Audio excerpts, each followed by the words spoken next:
I think that there's this misconception that we have to be extroverted and out there in order to be engaging, in order to be effective presenters or performers. And I wouldn't say that I'm an introverted person, but err on the side of understated when I perform. And it wasn't until I got to college that I had a professor who pointed that out as a strength.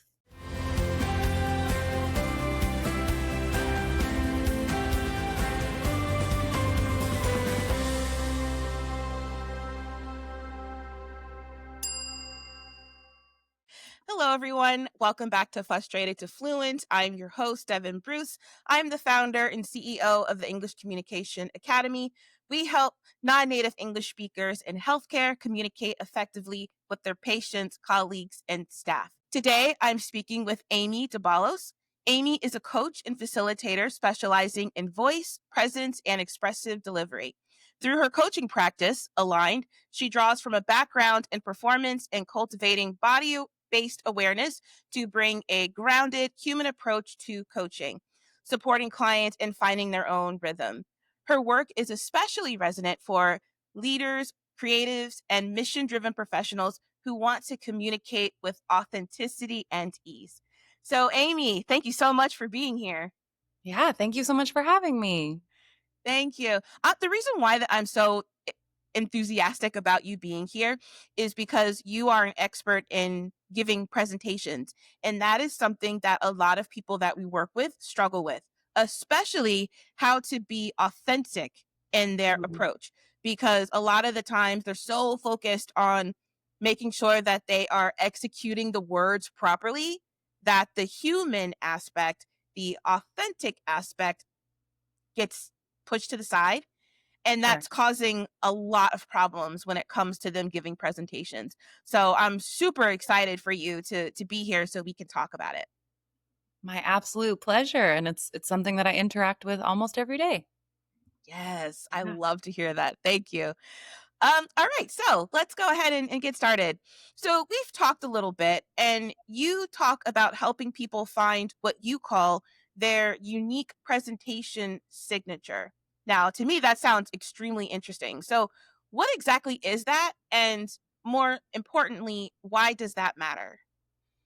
Yeah. Well, part of it does come from my background as a performer. I started singing jazz when I was about 11 years old. So I have many years of experience being on stage.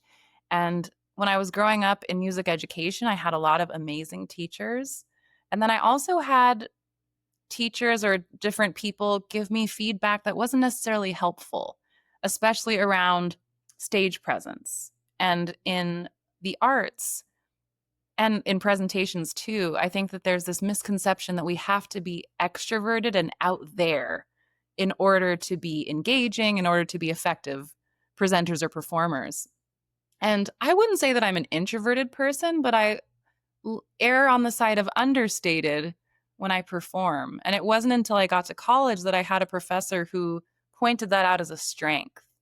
And so when I say finding your unique presentation signature, because I'm an artist, I consider that to be a creative process. And when we are presenting, we tend to over focus on that putting ourselves out there piece of it. Mhm. But finding your unique presentation signature is about presence. First, being present with yourself. So, how am I doing? Noticing all of these things that are happening in my body as I'm presenting. Then, being present with the content. And of course, the content is important. How you're delivering it, who you're speaking to, your connection to it, of course, but that's secondary. And then, third is the audience. So, who is your audience? Being mindful of them, reading the cues of the audience, being connected to them as well. But you can imagine that oftentimes it's reversed. We focus more on the audience and then we lose sight of all that's happening here. That's just a little Yeah. snapshot. I love that. Listen, I love that because Hmm. the people that we normally work with in the academy, and also back when I was an English coach, Sure. most of them are what people would call quiet or Mhm. introverted. Mm. And for me, I'll just use my examples when I was an English coach. I'm opposite. I have a very Mm. big, bubbly, extroverted personality, and people really thought that they had to be more like me in Mm. order to deliver a good presentation. And I was Mm. always like, absolutely not. No, it's not to sound like me, it's to sound like you. What do Yeah. you sound like? And I would always say, you can be, I like your term, like, understated, or, on the quiet side. You can be that and be just as powerful, just as effective as someone with a more outgoing personality like myself. So just the fact that you're starting off on that foot, it just makes my heart so happy, because I'm telling you, so many people think that they have to fundamentally change who they are in Yeah. order to give a good presentation. Yeah. Absolutely. And that's the same, I would say, deterrent when people are approaching performance in the arts as well, that I Mhm. have to Mhm. put on a big show. And Right. actually, when we do that, when we put on a big persona, whether in performance, I'm not to say that we don't have personas. Mhm. Mhm. I have my coaching persona, I have my singing persona, I have my persona that I have with my family. We have those. But when we step into a presentation, for instance, and we put something on, Mhm. it reads. Like you can tell when someone Yes. is really stretching outside of their comfort zone in an inauthentic or uncomfortable way. Right. Absolutely. And this is something that I have learned through doing this for years. First starting off as an English coach with just a 10-week program helping doctors, Yeah. now being the CEO of my own company and I have a team and things like that. Mm. It's, you have to show up authentically even if people don't understand it. And we're going to get into a little bit more, Sure. we're going to talk about that a little bit more, but the reason why that I'm bringing this up is Yeah. because I, on a personal level, had to throw out the rule book personally. Like, for example, I'm ranked number 1 in the US and number 7 worldwide for language education on LinkedIn, Well, and I did it being myself. So a mhm. lot of the reels and the shorts that I do on social media, it's over a trap beat. Yeah. you know Oh, yeah. they're Totally. not quote unquote like super businessy. Mm. It's like, that's not me. I need to have my Devon spin on it. And at first I was so nervous about putting myself out there like over a trap beat, but I was like, Yeah. it has to hit. What I mean? Yeah. Like, I want people to nod their heads as I'm dropping knowledge. Yeah. But I was really nervous about it, but I was just like, "You know what? If people don't resonate with it, that's fine, because I know other people are going to resonate with it. I don't have to put on airs to be accepted." And so Yeah. anyway, when I just kind of put it out there, my reels and shorts tend to get on LinkedIn, my reels, they tend to get reposted more than anything else. Yeah. You know? And I was so shocked initially. And then when I was talking to one of my friends, she has her own company, and she was like, "No, Devin, they're fantastic because Right. it's you. You're Yeah. not trying to be someone you're not. You are being you and you are being knowledgeable." So Yeah. it's that authenticity is Yeah. what people really enjoy. And Yeah. so it's like, It's I'm just so glad refreshing. that we're talking about it. Yeah, it's refreshing, and the thing is that our audiences can tell when we're Yes. not somehow at peace or in Mhm. balance with ourselves. Mhm. And that's not to say that we have to be perfectly in balance all the time. It's an ongoing journey. But Mhm. also we're in a totally different era of what it means to be professional and to represent ourselves. Right. It's much more, I would say, personalized than it is that we have to be stiff and professional. I think that that whole world of marketing ourselves and just sharing our ideas in the world is on a fast track of change. It already has Mhm. been, but I think it's so cool that you're being your full complete self and that also people are naturally drawn to that. Oh, thank you. I Yeah. appreciate that. Yes. Now, for someone who really struggles with this on the Yeah. presentation side, Yeah. What are a few signs that someone is not connecting with their audience, even if they're fluent in English or they're technically prepared for the presentation?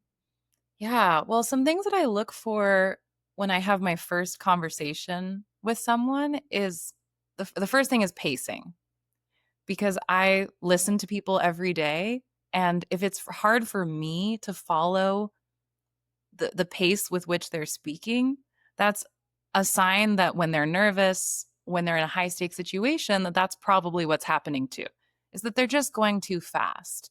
mhm, And mhm, whether with populations that are totally fluent in English or non native English speakers, the habit of speeding up and essentially outpacing yourself is really common.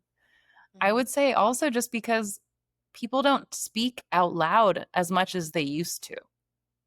Maybe we're on Zoom calls or sometimes we talk on the phone, maybe we have an in-person meeting, but so much of our communication is asynchronous. mhm, And so mhm, then the moment we open our mouths to express ourselves in that way, we again, we get out of balance or out of sync with ourselves. So pacing is a primary thing.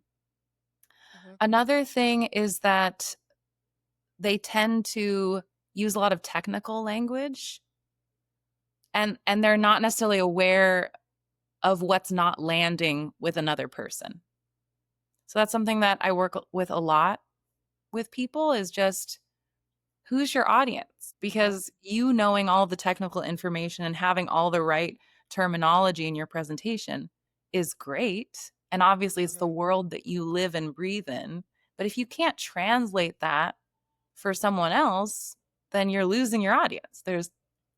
And also, Yeah. I think people tend to just tune out when things are too technical and cerebral. So those are some things that come to mind. Anything else around that? Yeah, that's great. I fully agree with you, especially on the technical things, because Yeah. we work with a lot of medical researchers Sure. and they love their information. Yes. However, when they execute that information, it either puts people to sleep, or they don't sound confident, Right. or they're reading off the slides because they don't feel comfortable or confident Yeah. in their English. Those Yeah. are the big 3. And Yeah. so, yeah, I fully agree with you when it comes to talking too fast or it's too technical, because, the whole point of giving a really good a good presentation is obviously making sure that you execute the information properly, but connecting with your audience is essential, because if Yeah. you do not connect with your audience, then what's the point? People are not going to remember anything. So it's a Absolutely. lost opportunity when something like that happens. That's actually a good segue into my next question that I Yeah. wanted to ask you, Yeah. because something I would say one of the biggest things that people that we work with really struggle with is the Q&A section, Mm. Yeah. because they can prepare for the presentation and the slides and whatnot. Yeah. However, the Q&A section is like a no man's land pretty much. They don't Sure. have nearly as much control. So, when it comes to showing up authentically or just having a presence when giving a presentation in that Q&A part, Yeah. what's one shift that can help non-native English speakers feel more confident during the Q&A instead of dreading it? Yeah. This is also super common, something I talk to Mhm, people about all the time. I would say the first thing is pausing, is actually mhm, receiving and ensuring that you understand the question before you jump into answering. Again, we're in mhm. a high stakes situation. So when we're presenting, even if it's small scale, even if it's being interviewed on a podcast, it's a situation where your body is having an experience. And so that compromises our listening oftentimes. So someone asks us a question, and midway through them asking, we stop listening. And so then when they're done asking the question, we dive in too quickly. And sometimes we're off point because we've already jumped into the answer before saying, okay, what is their question? Taking that beat for yourself, just consider, how do I want to answer this?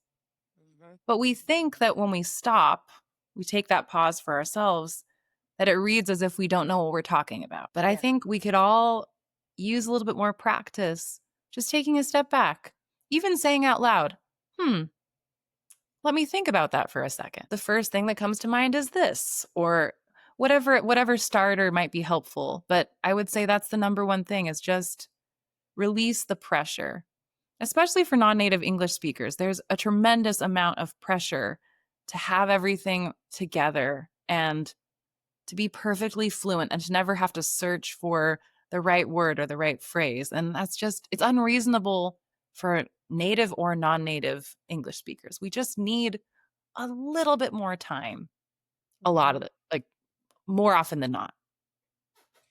Yeah, yeah, I completely agree with everything that you just said. To piggyback off of what you just said, that's Yeah, literally what we say in the academy, and I said that a lot when I was as an I'm English sure. coach. Yeah, I would say if someone didn't really fully know or understand, or if Right. they just needed a little bit more time, I would say, and we say in the academy, just recognize or acknowledge that it's an amazing question and say Right. something like, "Yeah, this is a great question. Let me think about that for a second." Yeah. That Yeah. gives you the time that you need in order to get your thoughts together, breathe if you need to, and then Agree. answer. But if you just start vomiting immediately, it Yeah. that doesn't make people trust you because you're just Absolutely. foaming at the mouth. And it's like, no, it's totally okay to acknowledge the question, take a second, get your thoughts together, and then speak.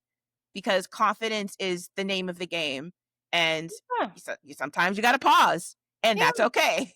Yeah. And it's totally human. And if you're in an environment where people aren't okay with you pausing at all, Mhm. I don't know. Mhm. We can only do so much to manage other people's impatience, Mhm. but it's also our own impatience with ourselves that can get in the way. I Yes. have to go. And I'm totally part of this as well. I'm not saying that I've unlearned it. Everything that I coach people through and with are ongoing practices for me. So Yeah. it is that ongoing work. Even after the presentation's over, oh my gosh, someone asked this question. I felt really uncomfortable and I rushed right into answering. Okay, so next time, what are we going to do instead? Just having that, constantly teaching yourself, constantly learning from the situation mindset. Because Mhm. Mhm. as many years as I've been a performer, and when I say a performer, I mean I'm singing on stage, but I'm also speaking to the audience. So I've had a lot of Mm. ebbs and flows with that. Mhm. So far, whether I'm teaching a class or performing for an audience, I've never had a perfect performance or presentation, ever. Mhm. Mhm. And so I've stopped expecting that from myself. And so the same thing that I've never answered a question in the absolute perfectly distilled AI generated fashion. It's just not how we operate as human beings. Yeah, that's so true. So true. Giving ourselves permission to be human is Please. so important. Mm. And as humans, we are imperfectly perfect, as I like to say. you know? 100%. Yeah, yeah, we are Yeah. imperfectly perfect. And having said that, I want to ask you this. There are people who are listening that are beating themselves up, to say it Mhm. bluntly. They say, Yeah. I'm not charismatic, I'm not a natural speaker, I'm not as good as my coworker. And so they have Mhm. these thoughts about how they think they should be. What Yeah. would you say to someone who thinks that, I'm not charismatic, or I'm too quote unquote introverted to be a good speaker? What would you say to them? Mm. Well, obviously, charisma is important. It's something that draws us to our favorite actors or our favorite personalities that we interact with every day. But I think that clarity is actually more important than charisma. Mhm. And I would also say being grounded is more important than being charismatic. So having that ability to take a step back, uh, doing everything that you possibly can to deliver your message clearly and in a way that is connected to yourself and the way that you connect with the information that you're presenting. I Mm, don't know. yeah. Again, it's something that we charisma to me sounds like something either maybe that's naturally occurring, that some people are just warm and maybe naturally good presenters or and I would say most people they just have practiced a lot. It's rare to be Yeah. natural. But I think charisma's overrated. I would just that's the main thing. It's something we can put on, but again, is evident that it's something to put on versus a true way of being. So you're saying it's more important to not focus on things like that and focus more on being authentically yourself. Yeah, and which is Yeah. totally easier said than done. But early on when I was learning how to speak to my audience when I was singing, Mhm. it was really hard because I would get feedback like, "Oh, it should be this or it should be that," the comparison aspect of things. And so I started looking around. I started looking for the right way to present or to speak, and I never found it. All I found was different performers, different speakers doing something in completely their own way. Yeah. Never found the perfect formula that was like, "Oh, I can just plop that on." That's it's not reasonable. But that gave me a lot of agency to choose, "Okay, how do I wanna show up instead? What's important to me?" That And, makes so I much would sense. yeah, yeah. I would also just say there's a reflective process that I learned from a coach that I've worked with, and after every performance, I think about a few different things. So the first thing I think about is what went well, which is not a question we often ask ourselves. It Mhm. whenever I teach, I ask that question. And people stop and they think, "Well, I can think of all the things that didn't go well." And I said, "Yeah, that's the easiest place we can go." So what went well first? What didn't go as planned? And in the future, what would I like to change? So just in Right. asking ourselves those 3 questions, we have choices instead of that was horrible. Mhm. And That makes and so much so sense. again, charisma's not as important as having that relationship with yourself and what you're doing and finding the positives because it's never all one thing. Yeah, I couldn't agree with you more on everything you just said. Now, finally, if someone listening today, they are ready to change, they want to change their Sure. presentations, they want to show up more authentically. What's something that they can start doing today? Like, what's the very first thing that they need to do? One thing I would say is practicing out loud. I think a lot of the time when we're doing presentations, we're in a silo at our computers, editing the PowerPoint, figuring out our talking points, writing everything down. But there's real value in just saying it out loud. Sometimes I just use a recording function on Google Docs to just say all of my stuff out loud. And then when I read it back, I learn a lot from that. But also using our peers, our friends, our family, people in our lives that we can trust. Just say, "Hey, can I bounce this off of you for a couple minutes?" Because we Mhm. think that we can practice by writing everything down, but that's not how we talk. So Mhm. ideally, hopefully we have safe people in our lives who are willing to listen and even if it's not the whole presentation, just like a certain part. Um, so that's the first thing that comes to mind. Awesome. Okay. Well, thank you. Amy, where can people find you online? Well, they can find me on LinkedIn, I would say is the first thing. Absolutely. Yeah, so look up my name, Amy Dabalos. Yeah. Awesome. Okay, thank you. So, Amy's Yeah. LinkedIn is in the description box below. So, you can always send her a follow. I strongly recommend that.